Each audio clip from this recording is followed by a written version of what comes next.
Well, the race to be the next Republican presidential candidate has shaken up. This after Rick Santorum swept all three states in last night's primaries. Now Mitt Romney's cozy spot as frontrunner isn't so certain anymore. Throughout the race, various candidates enjoyed their time in the limelight, only to be taken over by a new GOP flavor of the week.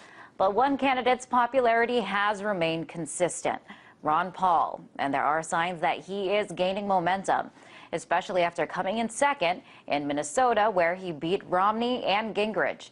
And take a look at this poll. According to the latest telephone polls coming out, frontrunner Mitt Romney lost some ground in recent days, dropping from 30 to 29%.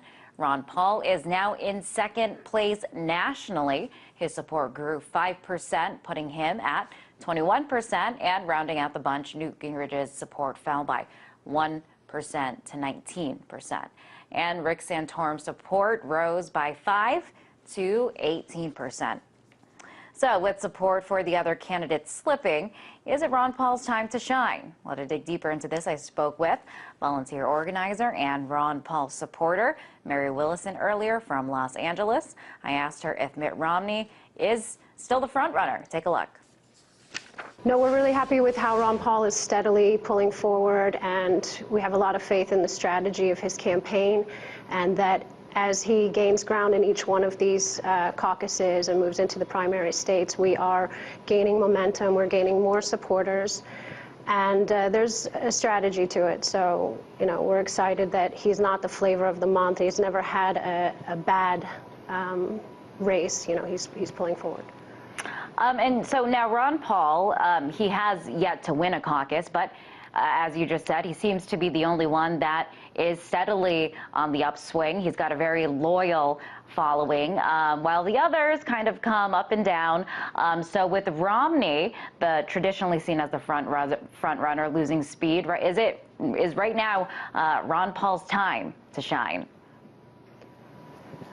I believe that it is Ron Paul's time to shine, but I'm perfectly happy with him plugging away and just keep going towards the Tampa convention. So if I don't see, it would be wonderful to win one, that would be really exciting right now. But as I understand it, in Minnesota, he pulled in more delegates, even in counties where Mitt Romney, in counties where Santorum was in first place, Ron Paul got most of the delegates. So people showed up, and they're going forward in the caucuses to vote for Ron Paul. And last night, obviously, a huge victory for Santorum after he won all three states. So he's proving to be this more conservative alternative to Romney, who's his critics call the Massachusetts moderate. So we are seeing this divide within the Republican Party, but Ron Paul's followers are the most passionate, most loyal. So what does this divide within the party mean for Ron Paul's campaign? I think that the votes that are going to Santorum and Newt Gingrich currently are not being taken from, they're not coming from Ron Paul's base. They're just dipping into Mitt Romney's voter pool.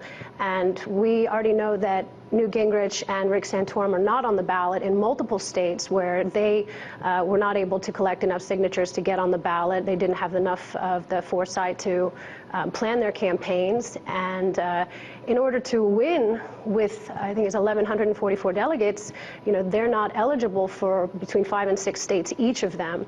So, a vote for Newt Gingrich and for Santorum is probably a wasted vote unless we're going to have a brokered convention, which, I don't know about that, how it's going to pan out, but I'm sure that Ron Paul is gaining delegates as we go along.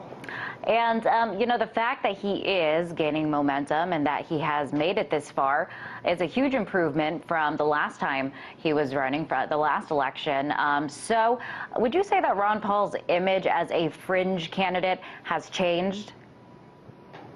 Absolutely. Absolutely. There's so much more support now. There's so much more awareness. I didn't know about Ron Paul in the last election. I was living overseas, and I was, excited about the hope and change that Obama was talking about, and I don't really subscribe to a party particularly per se. I'm very much want to support the things that matter to me and what I think matter to the country as a whole.